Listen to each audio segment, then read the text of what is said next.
Hi everybody, thank you so much for viewing my video on my final paper.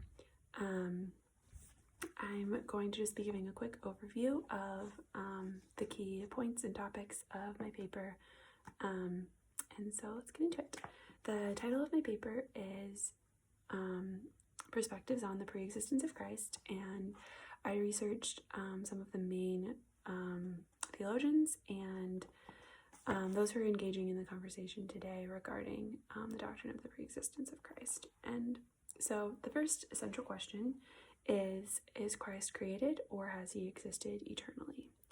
And this is a really essential doctrine of the church because it is related to a lot of other doctrines such as the Trinity, the deity of Christ, salvation, and many other doctrines. And in recent years, we've really seen a resurgence in this conversation with the onset of liberal theology and some theologians who have brought this back to being a central conversation.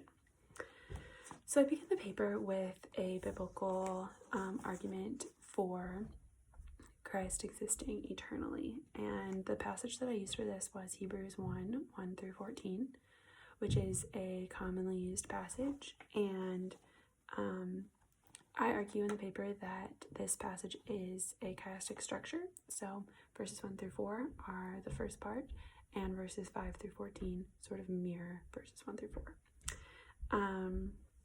Chiastic structures are really common in the Old Testament and for literary parallelism, but they can also be used for concepts and ideas, such as in this case. And this chiasm shows the three phases of Christ's existence, starting with his exaltation, his pre-existence, his incarnation, and then once again ending with his exaltation. So the first section is section A. It's verses 1 through 2a, and the mirror section being verse 14 at the end. And the purpose of this section is to contrast the function of the Son with another entity. So the beginning contrasts the function of the Son with the Old Testament prophets, and verse 14 contrasts the function of the Son with the angels. And this really shows us how Jesus was not just a good person, but that he had an essential role that is different than just angels or the Old Testament prophets, but that he is the personal reflection of God. Section B, which is verse 2b, and the mirror verse is 13, and this just kind of sets it up that Christ is exalted, that he's the heir of all things. Section C then is verses 2c through 3b, and the mirror section being verses 7 through 12. And this is the essential section that describes Christ's pre-existence. It discusses how Christ is the sustainer of the universe, which could not have been if you were created at a point within the history of the universe. And it also explains how the angels are mutable, that they're changing. It talks about how God makes the angels winds and contrasts that with Christ, who has existed eternally. And this is the only section of the New Testament that uses the phrase forever and ever. But it's a very commonly used phrase in the Old Testament that would refer to the eternal nature of God's throne. And so it's sort of alluding to that with Christ, how he is eternal. Section D is verse 3c, and the mirror verse is 6. And this describes the incarnation. The first part describes Christ's earthly work, making purification for sins, and the second part talks about how Christ came into the world. And section E is verses 3d through 4, and verse 5 is the mirror, and this sort of bridges what shows Christ's exaltation and his existence above the angels. So after that beginning section, I went into the next section of the paper, which is answering the question about pre-existence, what is Christ like? So throughout most of history, and even now within the church, the question of Christ existing eternally isn't as controversial or isn't as central to the conversation as what is Christ like. So there are sort of the traditional way of understanding this would be that the incarnation is sort of a phase in the life or existence of the Son. There was a time when he was not incarnate and then became incarnate. And this can kind of be explained as sort of if a man and a woman are married. at a time in the woman's life, she would have been a child, or she would have been 12 years old.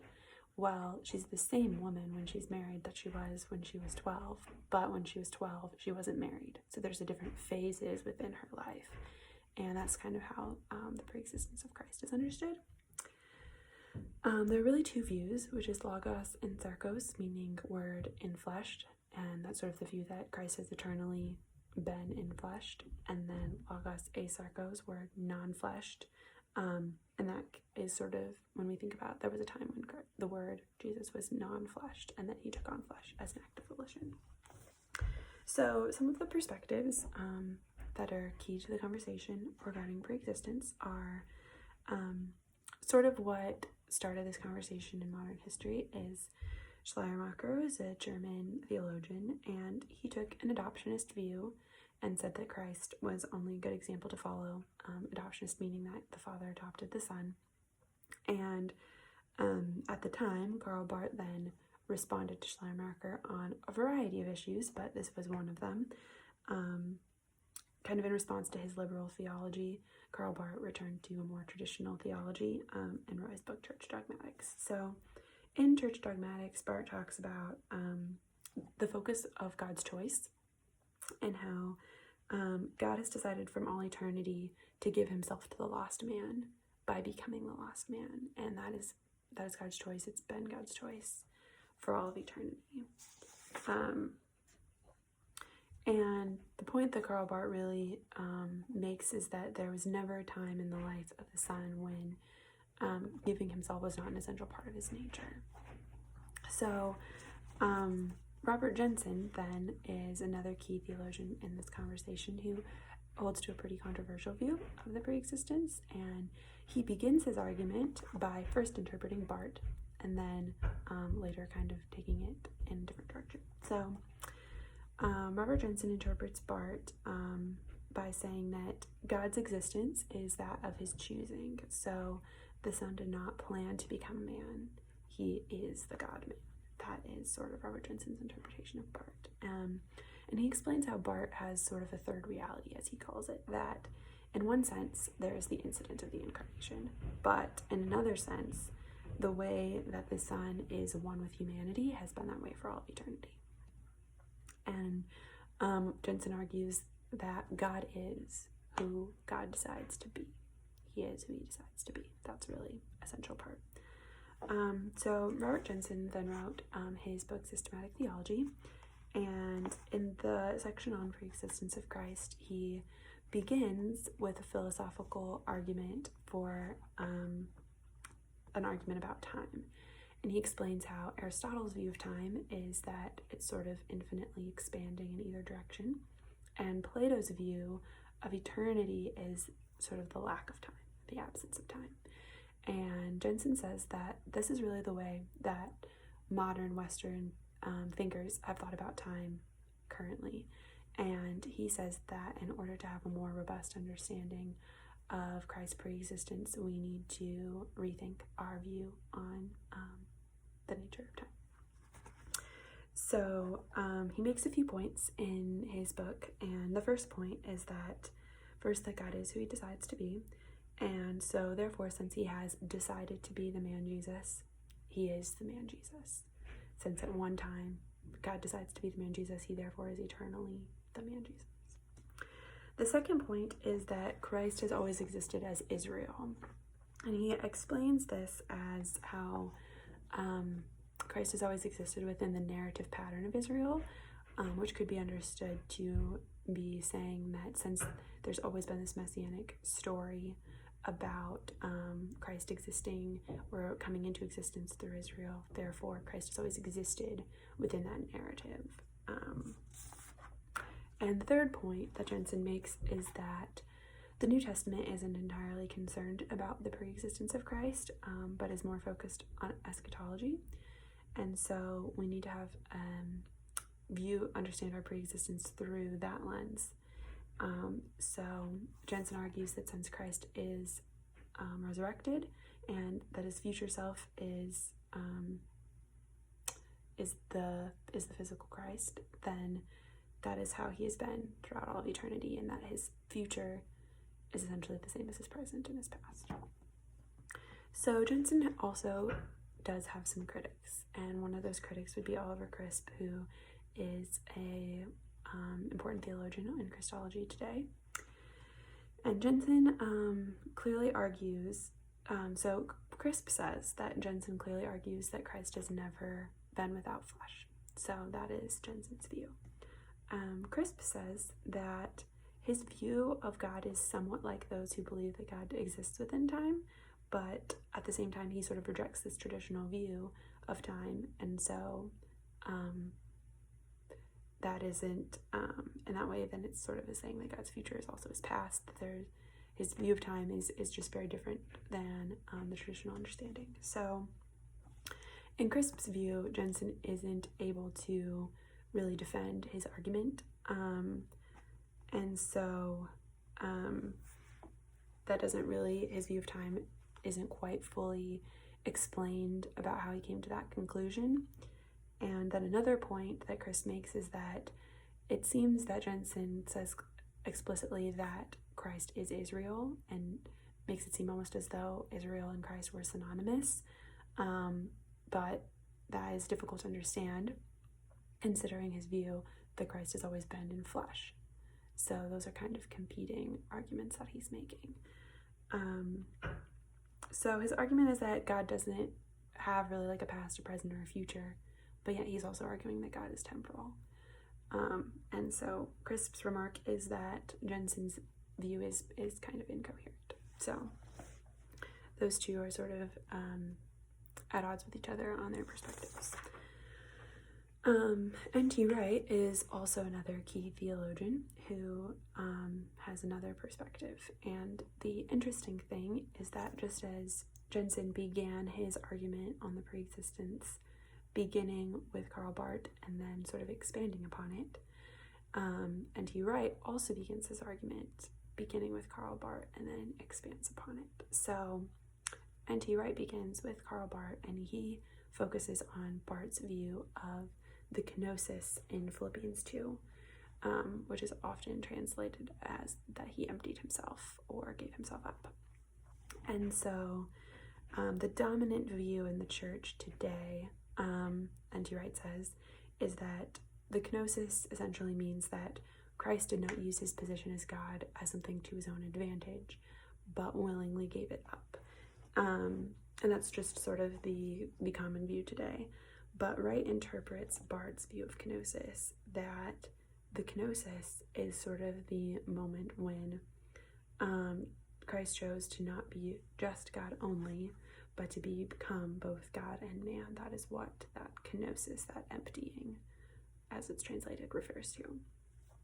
So this is sort of a different understanding of the traditional view. And so in this sense, it would seem that Wright is arguing that Jesus has not eternally taken on flesh, rather that he has chosen at a certain time to become not just God only, but to become both God and man. So those are their competing viewpoints. I also wanted to look into some global perspectives to see what the conversation regarding this is in the global church. What I kind of found is that in the West, there are sort of two different ways of thinking about Christ. There's Christology proper, which is the study of the person of Christ, and there's soteriology, which is the study of salvation, often through Christ. So while the West really separates these two ideas, the majority world is really focused on how we can bring these two together, and isn't as really concerned about the question about Christ's preexistence or sort of the separating out of these two. Conversations within the Global South are really focused on Christ as liberator, and how Christ brings salvation and brings change to the world now, and not just a sense of like a spiritual salvation. So Western thinking is very much like either or, either this or this, either this or this. It's very separated. But in other parts of the world, particularly in Asia, particularly in China, the thinking is more focused on yin and yang.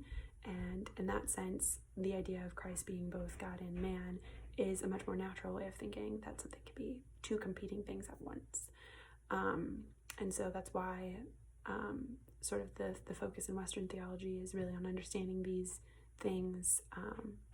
That takes more of a focus within Western theology, but isn't really much of a concern in global theology. And the focus is much more about how we can bring all of the attributes of Christ together, is much more of the focus. So, in conclusion, while Jensen's argument that Christ has existed eternally in the flesh doesn't really hold up with his view of time, and his view that Christ is also Israel, there are sort of just some areas of his argument that aren't able to be backed up.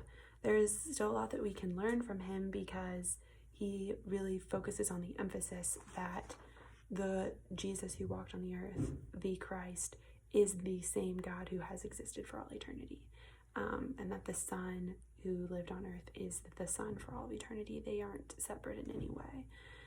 That's really important for us to think about and bring centrally into the conversation.